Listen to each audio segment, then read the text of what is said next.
Christophe, qu'est-ce que tu fais à la maison, demanda Angèle, ma femme depuis 28 ans. Elle venait de passer la porte du garage et m'avait vu assis à notre table de cuisine, à moins de 3 mètres de distance.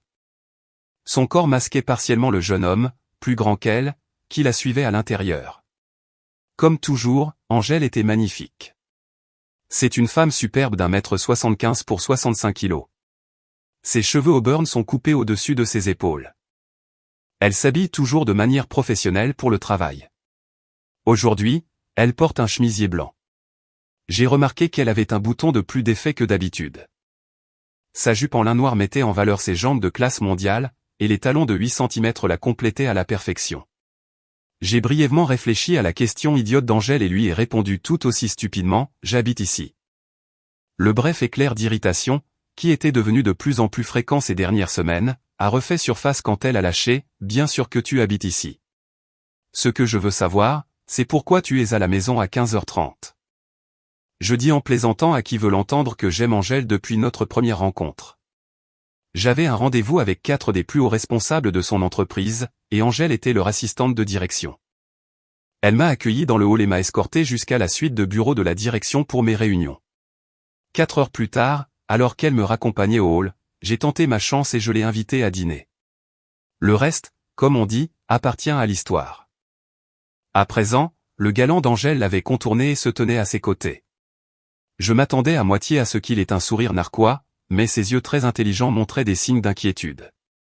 Dès le début, les choses ne se passaient pas comme prévu. Je suppose que je pourrais te poser la même question, Angèle. Que fais-tu à la maison avec 1h30 d'avance? Angèle et moi sommes inséparables depuis notre premier rendez-vous. Je suis fier de dire que j'ai consacré chaque once de mon énergie à elle et à notre famille. J'ai travaillé dur et j'ai bâti un petit cabinet de courtage en assurance très prospère. Avec l'aide de son employeur, Angèle est allée à l'université et en 6 ans, elle a obtenu une licence. Elle est passée d'un poste de soutien à un poste dans les ressources humaines. Finalement, elle a pris la direction des RH dans les bureaux de l'entreprise à Lyon. J'avais aimé Angèle inconditionnellement pendant près de 3 décennies. Assis là, à regarder le monstre qu'elle était devenue au cours des dernières semaines, je me suis forcé à rester calme. Je voulais la briser aussi efficacement qu'elle m'avait brisé lorsque j'ai découvert qu'elle était une femme menteuse et infidèle. Quand j'ai adressé à Angèle mon sourire en coin caractéristique, elle a répondu « Nous sommes rentrés plus tôt pour te parler. » Nous, ai-je demandé en regardant Angèle droit dans les yeux. Le crétin a saisi l'occasion pour se présenter. Il s'est avancé, m'a tendu la main et a dit avec assurance « Monsieur Fournier, Christophe, je suis Michel Brunel. Je suis le nouvel avocat chez Durand et Fils, et je travaille en étroite collaboration avec Angèle depuis quelques mois. » Tout en continuant à fixer Angèle du regard, j'ai ignoré sa main tendue. Je me suis crispé, sentant l'instinct primaire de bondir, d'enrouler mes mains autour de son cou sans valeur et de serrer jusqu'à ce que ses yeux sortent de leurs orbites. Au lieu de cela, j'ai grondé, « Je sais exactement qui vous êtes et ce que vous êtes. » Pour la première fois, j'ai vu des signes d'inquiétude chez ma femme, puis elle a grimacé quand j'ai ajouté, « Angèle ? Tu as menacé de couper les testicules de la dernière personne qui t'a appelé Angèle. Pourquoi supportes-tu un tel manque de respect dans ta propre maison de la part de ce crétin? » Je disais en le désignant. Angèle avait l'air inquiète et confuse. D'habitude, c'est une planificatrice très méticuleuse. J'étais certain qu'elle et le crétin avaient tout prévu pour cette conversation. Dans son esprit, tout était réglé. J'étais déjà, dans sa tête, un mari docile et humilié. Un rapide coup d'œil au crétin m'a fait sourire. J'étais à peu près certain que son sphincter se contractait et serait bientôt noué aussi serré que le mien. Un mauvais spectacle se préparait et il serait bien différent de tout ce qu'Angèle et son jouet pouvaient imaginer. J'ai pris 2 ou 3 profondes inspirations et j'ai essayé de repousser la rage et le dégoût qui grandissaient dans un coin tranquille de mon cœur. Passons à autre chose, me suis-je dit. Il est temps de les déstabiliser à nouveau. Pourquoi ne préparerais-je pas 3 verres, ai-je offert. Nous pouvons parler dans le salon. Un verre de vin, s'il te plaît, fut la demande soumise d'Angèle. Quand je me suis tourné vers le crétin, il semblait méfiant. Il a répondu à mon offre en disant « Angèle me dit que vous appréciez le bourbon et la bière artisanale. » J'ai hoché la tête et lui ai dit « C'est exact. » Alors que je me levais de la table de la cuisine pour me diriger vers le bar de notre salle de séjour, j'ai entendu des chuchotements immédiats et urgents tandis qu'ils se déplaçaient dans la direction opposée, à travers la cuisine vers le salon. Quelques minutes plus tard, je les ai rejoints dans le salon. Ils étaient assis ensemble sur le canapé. J'ai tendu à Angèle un verre de son merlot préféré et au crétin un verre tulipe rempli de bière ambrée. J'ai pris mes 2 doigts de bourbon et je me suis assis dans le fauteuil en face d'eux. Après avoir levé mon verre en guise de salut, j'ai pris une petite gorgée du liquide brûlant. Après avoir retourné le toast, le crétin a bu une gorgée de bière. Il a tenu le verre devant lui et a semblé en étudier la couleur et la carbonatation. Il a commenté, c'est l'une des bières ambrées les plus complexes que j'ai jamais goûtées. Qu'est-ce que c'est? De la pisse d'âne en bouteille, ai-je répondu. Les yeux du crétin se sont enflammés de colère, et Angèle, confuse, a ajouté, tu as toujours dit que la pire des bibines était pire que de l'urine d'âne et la bière la plus dégueulasse jamais brassée. Elle était à mi-chemin de son commentaire quand elle m'a vu rire.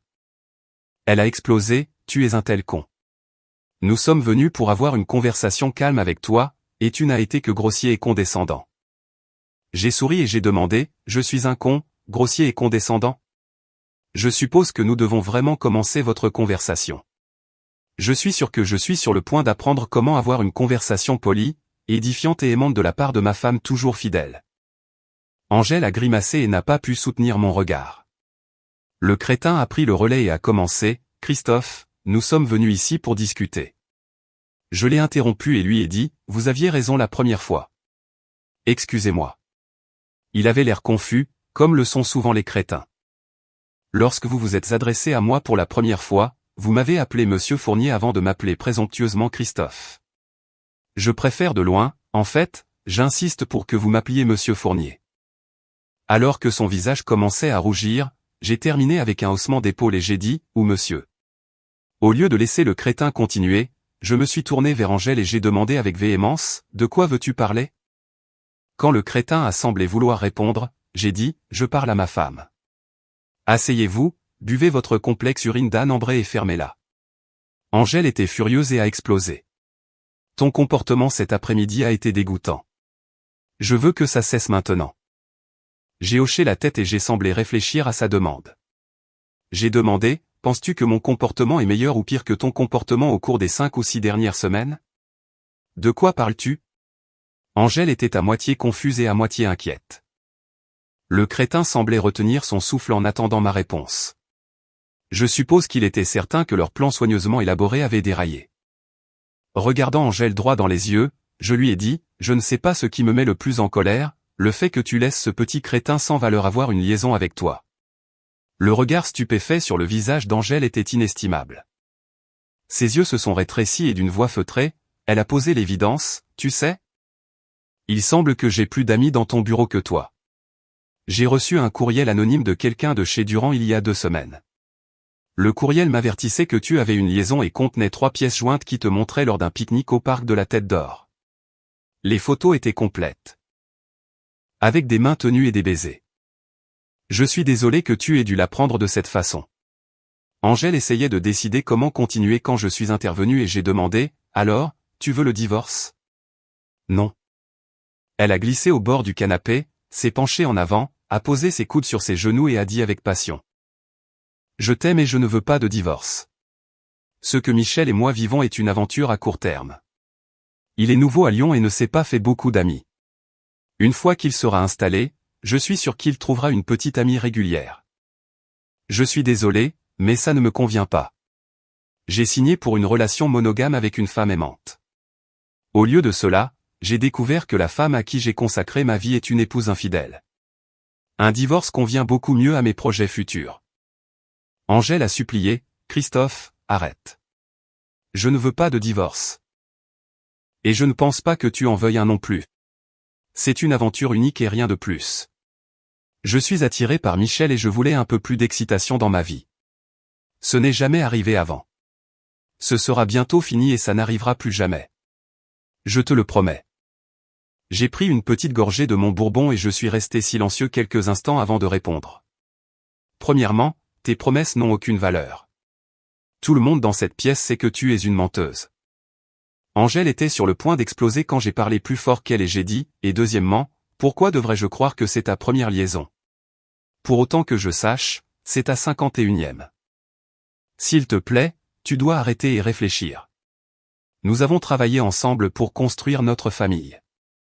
Et maintenant que Camille est mariée et pense à fonder sa propre famille, nous pouvons ralentir et prévoir une merveilleuse retraite dans quelques années. Mon aventure avec Michel sera terminée et oubliée depuis longtemps, a-t-elle supplié. Je me suis levé et, sans demander si quelqu'un voulait un autre verre, je me suis dirigé vers le bureau et j'ai rempli mon verre. J'étais confiant que mes mauvaises manières n'avaient pas échappé aux deux idiots dans le salon. Ils étaient blottis l'un contre l'autre et chuchotaient quand je suis revenu. Puis-je dire quelques mots, monsieur Fournier, demanda le crétin. La parole est à vous, fut ma réponse dégoûtée. Il a rassemblé ses pensées avant de dire, Angèle a raison.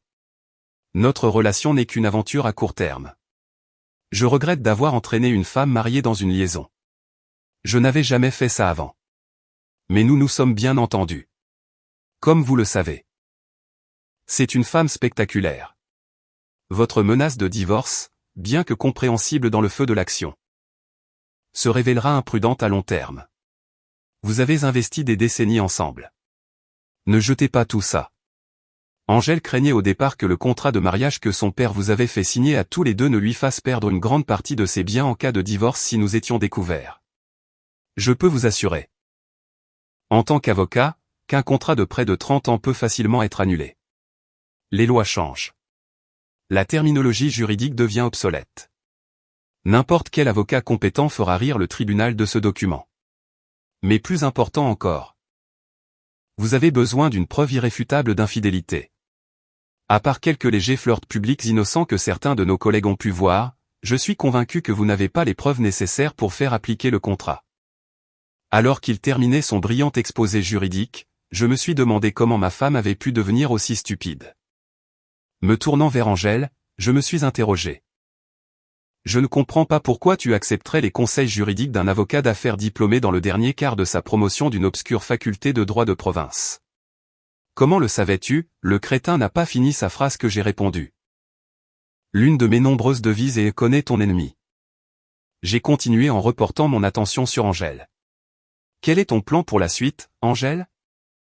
Elle a pris quelques instants pour réfléchir avant de me dire, Michel et moi allons passer le week-end ensemble. Je vais rester à son appartement ce soir et demain matin, nous partons pour Paris. Nous resterons en ville demain et samedi soir, et je serai de retour dimanche. Même si je connaissais leurs plans exacts, l'audace pure et simple de la déclaration de ma femme infidèle m'a arraché le cœur de la poitrine. J'espérais qu'elle pouvait voir la tristesse écrasante dans mes yeux alors que je demandais, alors, non seulement tu as partagé ton corps avec cette ordure, mais tu vas aussi partager notre week-end d'escapade trimestrielle avec lui? Nous sommes allés à Paris 4 fois par an. Chaque année depuis que nous sommes mariés. Les souvenirs de tous les sites spectaculaires que nous avons vus ensemble, les pièces de Broadway primées, les concerts et les événements sportifs. Tu as brisé tous ces milliers de souvenirs chaleureux. Je ne sais pas ce qui s'est passé, Angèle? Mais tu es devenue aussi basse et méprisable que cette pathétique excuse d'homme, disais-je en désignant le crétin. Angèle pouvait dire que j'étais dévasté et a réagi en conséquence. Je n'ai pas entendu un seul mot de ce qu'elle a dit, car les voix dans ma tête hurlaient, Finian. Finian maintenant. Regardant un crétin très préoccupé, j'ai demandé, votre femme est-elle d'accord pour que vous ayez une liaison? Ma femme. Christophe, arrête. Michel est veuf. Sa femme est décédée il y a plusieurs années. Il ne tromperait jamais sa femme. Même le crétin a eu la décence de grimacer à la dernière déclaration de ma femme. J'ai eu un sourire narquois et j'ai dit à Angèle, contrairement à toi. J'ai continué immédiatement et j'ai demandé, c'est vrai? Vous êtes veuf. Il a rapidement regardé d'avant en arrière entre Angèle et moi et a dit avec hésitation, oui. J'ai tendu la main et j'ai sorti un dossier en manie du sac à dos posé sur le sol à côté de ma chaise. J'ai ouvert le dossier, j'ai parcouru la première page et j'ai lu, Dr Cynthia Brunel, chirurgienne aux urgences, hôpital de la Timone, Marseille, Marie-Michel, fille Cathy, 11 ans, et Lucie, 9 ans. Le docteur Brunel a démissionné de son poste actuel à compter du 22 juin et déménagera dans la région de Lyon pour rejoindre son mari immédiatement après la fin de l'année scolaire de ses enfants. Elle occupera un poste similaire à l'hôpital de la Croix-Rousse à Lyon. Si je n'avais pas été aussi profondément malheureux à propos de mon mariage, j'aurais ri aux éclats en voyant l'expression sur le visage d'Angèle. Tu m'as menti, a-t-elle voulu savoir. Je n'ai pas pu m'en empêcher. J'ai ri. Pouvez-vous imaginer, ai-je beuglé. Une menteuse infidèle se fait mentir par un menteur infidèle. Où va le monde? Michel a tendu la main et a pris celle d'Angèle. Juste avant que je ne puisse crier « Ne touchez pas à ma femme », j'ai réalisé que je m'en fichais. Chérie, je suis désolé. J'ai menti. Je n'ai pas pu m'en empêcher. Tu es si belle. Je te voulais, j'avais besoin de toi, et j'ai menti pour pouvoir t'avoir. Il s'est levé tout en lui tenant la main. Retournons chez moi et parlons. Nous irons à Paris demain et nous passerons un excellent week-end. À notre retour, nous aurons encore 3 semaines avant l'arrivée de ma famille. À ce moment-là, tu pourras être une épouse à plein temps et je serai un mari et un père à plein temps. Angèle a pesé ses options quelques instants avant de se lever. Elle a pris la main du crétin et s'est tournée vers moi. Après ce week-end, je promets d'abandonner complètement Michel. Je rentrerai dimanche et je serai la même femme aimante que j'ai toujours été. Angèle et moi nous sommes regardés pendant un moment. Je me demandais si elle pouvait entendre mon cœur déjà brisé continuer de se fendre. Je suis resté assis ici assez poliment pendant que vous aviez tous les deux l'occasion de me parler de votre aventure et de la façon dont, à long terme, cela n'affectera pas ma relation avec Angèle. Je voudrais vous demander de vous asseoir tous les deux et de m'accorder 30 minutes similaires pour que je vous expose les changements que je vois se produire. Ils se sont regardés, puis m'ont regardé, essayant de décider silencieusement quoi faire. J'ai insisté, la moindre des choses est de m'accorder 30 minutes de votre temps. À contre-cœur, ils se sont assis. J'ai organisé plusieurs réunions Zoom pour nous, leur ai-je dit en pointant la télécommande vers la télévision et en appuyant sur quelques boutons. J'étais devenu un expert dans l'organisation de réunions en ligne Zoom pendant la pandémie de Covid-19. Quand la télévision s'est allumée, j'ai dit, « Pierre, Luc, vous m'entendez ?» Je parlais aux deux visages sur l'écran. « Oui, Christophe, » a répondu Pierre. J'ai continué. « Angèle, tu connais évidemment notre avocat de famille, Pierre. J'aimerais te présenter son associé et mon nouvel avocat pour le divorce, Luc Bertrand. Messieurs, j'aimerais également vous présenter l'extraordinaire avocat d'affaires, Michel Brunel. » Angèle et le crétin étaient abasourdis alors que je terminais par « Messieurs, la parole est à vous. » Luc a immédiatement commencé d'une manière directe. « Madame Fournier.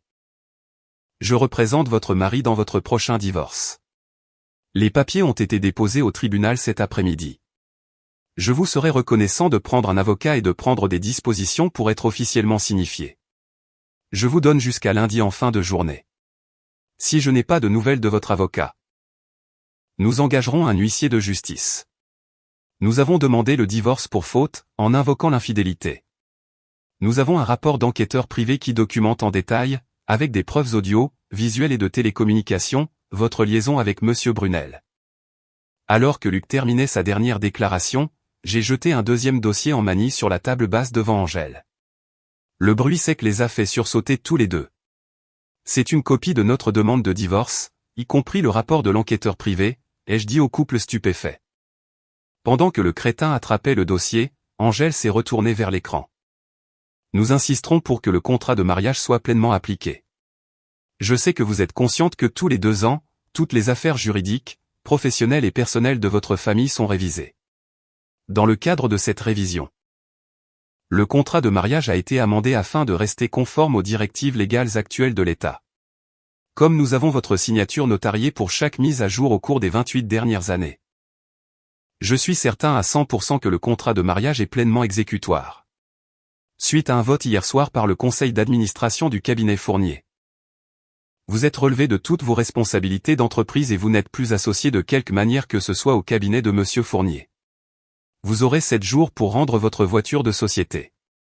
Vos cartes de crédit d'entreprise ont été soldées et annulées. Votre téléphone portable sera résilié dans 7 jours. Votre adhésion au Golf Club de Lyon et à l'Orange Bleu est annulée. Nous avons également soldé et annulé les 3 cartes de crédit jointes que vous partagiez avec mon client. Nous avons gelé vos comptes d'épargne courant et de retraite joints. Conformément au contrat de mariage, nous prévoyons une répartition de 80/20 des liquidités et quasi-liquidités en faveur de Monsieur Fournier. Selon l'accord, Monsieur Fournier conservera la maison libre de toute charge. Nous avons demandé au tribunal d'accélérer votre expulsion. Comme vous avez un logement que vous partagez occasionnellement avec Monsieur Brunel, nous soutiendrons qu'il est plus facile pour vous de déménager. Nous demandons au tribunal de donner à Monsieur Fournier la pleine possession de la propriété immédiatement et de vous accorder 30 jours pour retirer vos effets personnels de la maison. Il n'y aura pas de pension alimentaire et... Évidemment, la pension alimentaire pour enfants n'est pas pertinente. Il y a de nombreuses autres petites réclamations que mon client a faites. Votre avocat pourra vous les expliquer. Christophe, ai-je oublié quelque chose? A demandé mon avocat. Tu as couvert tous les points importants, Luc. Merci. L'écran de télévision est immédiatement devenu noir. Aussitôt, Angèle s'est levée d'un bond et a crié « Attendez !» Elle m'a regardé et a dit « Rappelle-les. » J'ai des questions. J'ai ri et j'ai dit « Ce n'est pas comme ça que ça marche, Angèle. Tu devras engager ton propre avocat pour obtenir tes réponses. » Espèce de salaud, a grogné Angèle. Je vais te détruire. Avec un sourire narquois, j'ai regardé son partenaire de crime et j'ai demandé « Et, le crétin. Que vous dit votre esprit juridique quasi génial? Cette femme est-elle en train de me détruire dans ce divorce? » Son silence a fait qu'Angèle s'est effondrée sur le canapé, se recroquevillant sur elle-même. Je suppose que mon sourire allait d'une oreille à l'autre. J'ai simplement levé la télécommande et l'ai agitée vers elle avant de la pointeur vers la télé. Alors que la deuxième réunion Zoom commençait, j'ai dit « Jacques, tu m'entends? Salut, Christophe. J'ai une conférence téléphonique à laquelle je dois participer, donc ce sera rapide. Brunel. Vous êtes viré. Avec effet immédiat. Vos effets personnels sont en train d'être retirés de votre bureau et seront dans une boîte dans le hall. S'ils ne sont pas réclamés dans les 24 heures, ils seront jetés.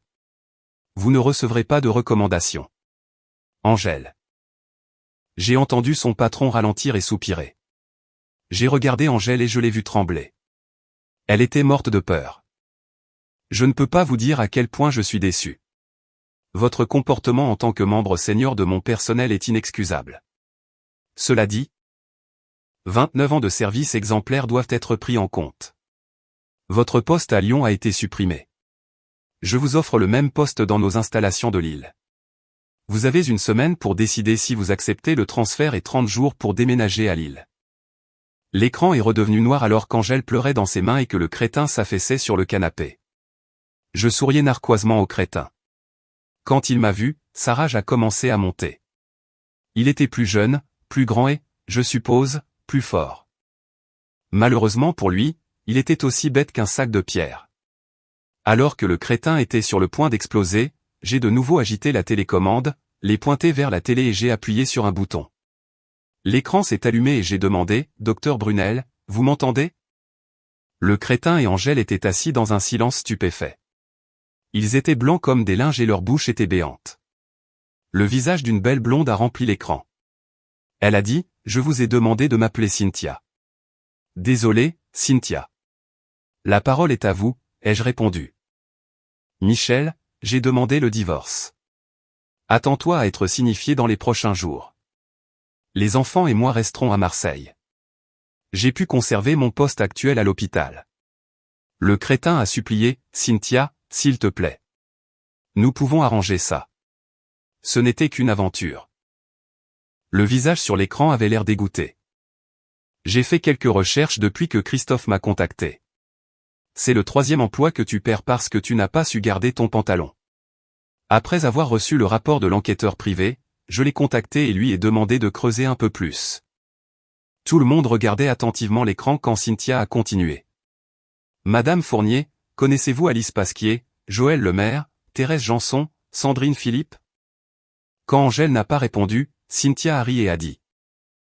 Je ne m'attends pas vraiment à une réponse. La question était rhétorique. Je sais quelles sont toutes vos collègues. Saviez-vous que Michel a eu des aventures avec chacune d'elles? Pouvez-vous imaginer? Vous n'étiez qu'une de ces nombreuses aventures. Dis-moi où envoyer tes affaires. Michel. Tu n'es pas le bienvenu chez moi. Quand l'écran s'est de nouveau éteint, le crétin a hurlé « Je vais te tuer ». Il s'est levé avec difficulté alors que je sortais mon pistolet manurin de l'interstice du coussin de la chaise et que je pointais le monstre sur lui. Il avait l'air sur le point de vomir, ce qui était exactement l'expression que je voulais. Vous avez deux choix. Vous pouvez partir ou vous pouvez vous asseoir et la fermer. Je me fiche de ce que vous faites, mais si vous vous approchez de moi, je vous tire dans le testicule gauche. Je ne sais pas si j'étais complètement heureux qu'il se soit rassis, mais j'étais reconnaissant de pouvoir avoir ma dernière réunion Zoom prévue. J'ai regardé Angèle. Elle était pâle. Ses joues étaient striées de larmes et le mascara était étalé autour de ses yeux. Elle avait l'air affreuse. Je vois un conseiller depuis 2 semaines. Angèle a gémi et a pleuré dans ses mains. C'est assez drôle. Tu triches, tu mens et tu partages ton lit avec ce crétin, et c'est moi qui ai besoin d'un expert en santé mentale. J'ai ri et j'ai dit, c'est pas dingue, ça? Quelques instants plus tard, j'ai dit à Angèle, après avoir raconté notre histoire au docteur Watrin, elle m'a posé une question qui m'a beaucoup aidé. Elle a demandé, comprenez-vous le vieil adage, l'amour est aveugle? Quand elle a posé la question, c'était comme une lumière qui s'allume dans une pièce sombre. Je t'aimais tellement que je n'aurais jamais su que tu étais une femme infidèle sans ce courriel anonyme. Mon amour était si fort qu'il ignorait tes défauts. Bon sang, à mes yeux. Tu n'avais pas de défauts. J'espère que tu sais que tu ne trouveras jamais quelqu'un qui t'aimera autant que je l'ai fait. Angèle continuait de pleurer et de se balancer d'avant en arrière sur le canapé. Je vais continuer à voir le docteur Watrin. Je pense qu'il est important d'avoir quelqu'un à qui confier ses pensées et ses sentiments les plus intimes. Surtout après un événement aussi dévastateur. Je n'aurais jamais imaginé qu'il était possible que quelqu'un que j'aimais tant puisse m'humilier et me manquer de respect à un tel degré. Mais la bonne nouvelle, c'est que je surmonterai la blessure et l'humiliation tout comme je te surmonterai. Toi. J'ai parlé au docteur Watrin de mon plan pour aujourd'hui. Elle n'est pas une grande fan de la vengeance mais a pensé que les 3 premières réunions Zoom étaient acceptables. Elle a estimé que vous méritiez une certaine revanche. Elle a bien essayé de me dissuader de notre prochaine réunion Zoom. Elle pensait que la douleur que cela me causerait pourrait me faire reculer de quelques pas dans mon rétablissement personnel. J'y ai réfléchi et j'admets que le docteur Watrin a probablement raison. La prochaine réunion Zoom va me faire plus de mal que de bien. Mais je m'en fiche. Cette prochaine réunion me fera du mal. Mais elle vous en fera à vous. Alors que je levais la télécommande pour la 4e fois et que je l'agitais vers Angèle, elle s'est reculée sur le canapé, paniquée. Je l'ai pointée vers la télé et j'ai appuyé sur le bouton. Tous les yeux étaient rivés sur l'écran. Et quand le visage est apparu, Angèle a gémi, « Oh non, s'il vous plaît, mon Dieu. Oh non. Je t'aime, papa, a dit ma fille, Camille. Je t'aime aussi, ma chérie. Pourquoi, a hurlé Angèle. Comment peux-tu être aussi horrible avec moi? J'ai tout entendu, maman. J'ai entendu chaque mot que toi et ton petit ami avez dit au cours de la dernière heure. J'ai entendu ce que tu as fait et ce que tu prévois de faire. Tu me dégoûtes, maman. Ma chérie, s'il te plaît. C'est une situation très compliquée. Tu es trop jeune pour comprendre, a-t-elle supplié. La réponse de Camille a coupé le souffle à Angèle, « Va au diable, maman. J'ai 26 ans, je suis une femme heureusement mariée. Ta situation n'est pas compliquée. Elle est grotesque d'une part et pitoyable de l'autre. Je ne sais pas ce qui a changé. Mais tu es égoïste et totalement égocentrique. » Angèle respirait profondément en suppliant, « Camille, mon bébé, je me suis sentie si seule depuis que tu as déménagé. C'était comme si je vivais dans un brouillard. Tu m'as tellement manqué. » Le visage de Camille sur l'écran avait l'air perplexe. « Donc, ce que tu dis, maman, c'est que c'est de ma faute si tu es devenue une menteuse, une infidèle, si tu as brisé papa et si vous allez divorcer? » Non, ce n'est pas ce que je dis, et tu le sais. Ça n'a pas d'importance, maman. Je pense que nous avons tous besoin de faire une pause avec toi. Camille, a crié Angèle. Je viendrai à Bordeaux ce week-end et nous pourrons parler. Je suis tellement désolé que cela soit arrivé. J'ai besoin d'être avec ma petite fille. Ça ne va pas être possible, maman, pour 2 raisons. Premièrement, tu seras à Paris avec ton petit ami sans valeur, sans emploi et fraîchement divorcé. Je ne vais pas à Paris, a insisté Angèle. Et deuxièmement, Sébastien et moi avons prévu une petite fête privée pour notre famille et nos amis les plus proches. Nous avons loué un lieu près du Cap Ferret. Bébé? Oh, mon bébé, qu'est-ce que vous célébrez? A demandé Angèle. Puisque tu n'es pas invité, je vais te le dire. Je suis enceinte de 3 mois et nous aurons une petite fille en février. Camille-Anne, je suis ta mère et j'insiste pour que tu m'invites, a-t-elle supplié. Ça n'arrivera pas, maman. Je veux que ma fête spéciale soit remplie d'amour et de bonheur, et non du mensonge, de la tricherie et du manque de respect qui consument tant ta vie actuelle. Au revoir, maman. Pour la 4e fois, l'écran est devenu noir. Tandis qu'Angèle était assise et pleurait, je me suis levé et j'ai glissé mon pistolet à l'arrière de mon pantalon. Je sors dîner et je serai de retour dans 2 heures. Regardant Angèle, j'ai dit, s'il te plaît, fais tes valises avec des vêtements et autres produits de première nécessité. Tu ne seras pas autorisé à revenir dans la maison jusqu'à ce que le tribunal réponde à ma demande de divorce. On m'a dit que cela prendrait 1 semaine. Regardant le crétin, j'ai dit, vous avez vu ce dont je suis capable. Je vous donne 3 jours pour quitter la région. Si vous êtes toujours là lundi, je vous ferai estropier dans un sens beaucoup plus littéral. Après avoir ouvert la porte d'entrée, j'ai regardé les tricheurs totalement anéantis et j'ai dit, profitez bien de votre week-end à Paris. Il est censé faire beau les 2 jours. Et voilà, nous sommes arrivés à la fin de l'histoire d'aujourd'hui. Était-ce ce à quoi vous vous attendiez, ou a-t-elle pris une tournure que vous n'aviez pas vu venir? Je suis curieux de connaître vos pensées. Partagez-les dans les commentaires ci-dessous, et lançons la conversation. Si cette histoire vous a captivé, assurez-vous de cliquer sur le bouton j'aime.